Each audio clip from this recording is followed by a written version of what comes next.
अब मैं निवेदन करना चाहूँगी उड़ीसा के माननीय राज्यपाल श्री रघुवर दास जी से। आपसे निवेदन है कि आशीर्वचन हम सबके बीच है। जोरदार तालियों से हम आपका स्वागत करते हैं।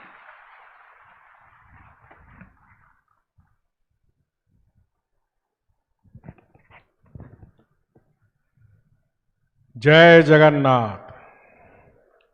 जय मां समलेश्वरी। ओम शांति। अपना मन को समस्त मोर आंतरिक शुभेच्छा, अभिनंदन, नमस्कार, जोहार।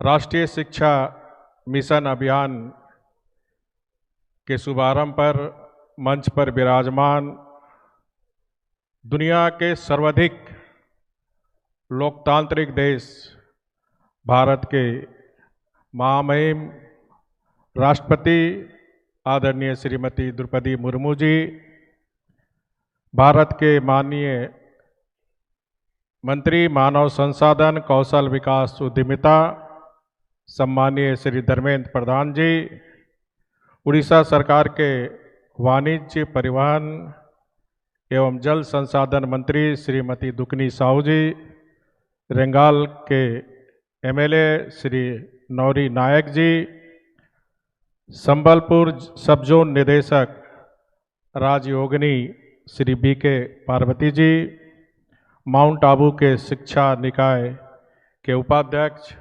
राजयोगिनी बीके सोहली दीदी जी, निदेशक आर्ट गैलरी एवं जूरिस्ट संकाय के राष्ट्रीय संयोजक राजयोगी बीके नाथमाल जी,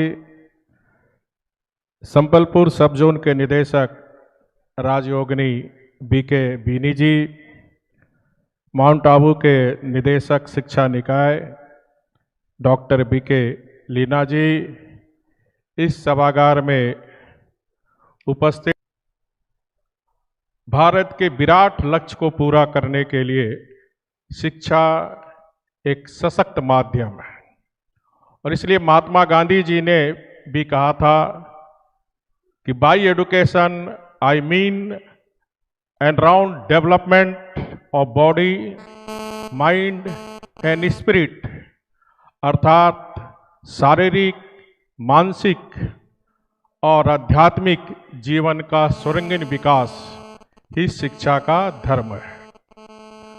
सदियों से यह देश अध्यात्मता, नैतिकता, एकता के आधार पर वसुधैव कुटुंब के महामंत्र से अभिमंत्रित होकर विश्व गुरु के रूप में औरों को प्रेरित करते भारत आ रहा है। इसी मंत्र को ध्यान में रखते हुए देश के यशस्वी प्रधानमंत्री आदरणीय मोदी जी नई शिक्षा नीति लागू के दिशा में शिक्षा से जुड़े 25 से अधिक सेमिनार में शामिल हुए और देश के शिक्षा मंत्रियों और शिक्षाविद के साथ भी संवाद किए। हमारे केंद्रीय शिक्षा मंत्री भी धर्मेंद्र प्रधान जी ने देश भर के शिक्षा मंत्रियों से संवाद किए। मोदी सरकार आधुनिक और विकसित भारत की आवश्यकताओं को ध्यान में रखते हुए नई शिक्षा नीति लागू की है। ये नीतियां बच्चों के सर्वांगीण विकास, ज्ञान, कौशल, संस्कार और भारतीय मूल्यों के संवर्धन पर जोर देती है। शिक्षा के कौशल, रोजगार, स्वरोजगार, स्टार्टअप से यूनिकॉर्न की यात्रा, खेल को नई पहचान, तकनीक शोषण के साथ साथ अन्य क्षेत्रों में नए अवसरों में युवाओं को न केवल अपना बल्कि भारत को विकसित बनाने का भी सहयोगी बना दिया है।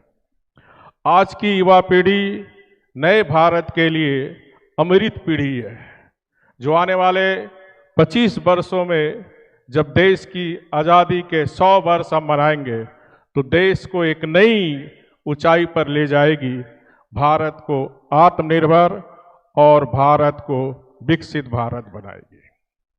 नए भारत का शिक्षा, न्यू एजुकेशन फॉर इंडिया, इस लक्ष्य पर कई वर्षों से ब्रह्मा कुमारी संस्थान के भाई बहने दिन रात लगे हुए हैं।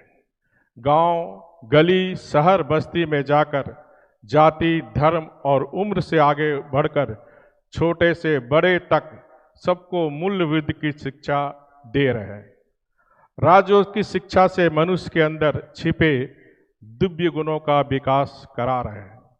आध्यात्मिक विज्ञान कहता है कि श्रेष्ठ चिंतन ही श्रेष्ठ कर्म का नींव है, जिस कर्म से श्रेष्ठ समाज और विकसित राष्ट्र गठन होगा, जहां ना भ्रष्टाचार होगा, ना नशाखोरी होगा, ना बेरोजगारी रहेगी।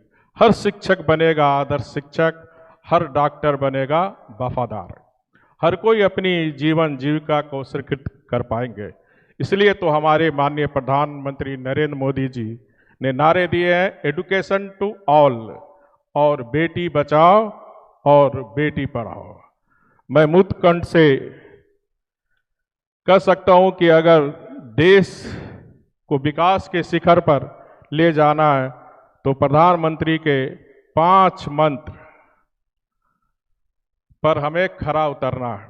यह 5 मंत्र है: विकसित भारत, गुलामी के हर सोच से मुक्ति, विरासत पर गर्व, एकता और एकजुटता एवं नागरिकों द्वारा अपने कर्तव्य का पालन करना। बहुत खुशी की बात है कि प्रजापति ब्रह्मा कुमारी संस्थान के लिए मेरे भाई बहन ये कार्य प्रारंभ से करते आ रहे हैं। जीवन के हर पल मानव कल्याण के लिए न्यौछावर कर रहे हैं।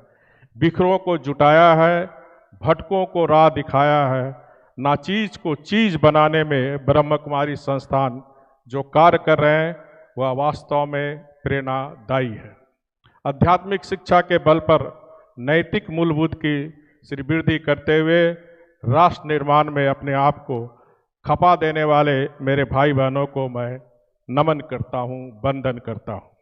मुझे विश्वास है कि नए भारत के लिए नई शिक्षा, new education for new India का लक्ष्य पूरा करने में परमात्मा प्रदत्त प्रदान यह सफल रहेगा। धन्यवाद।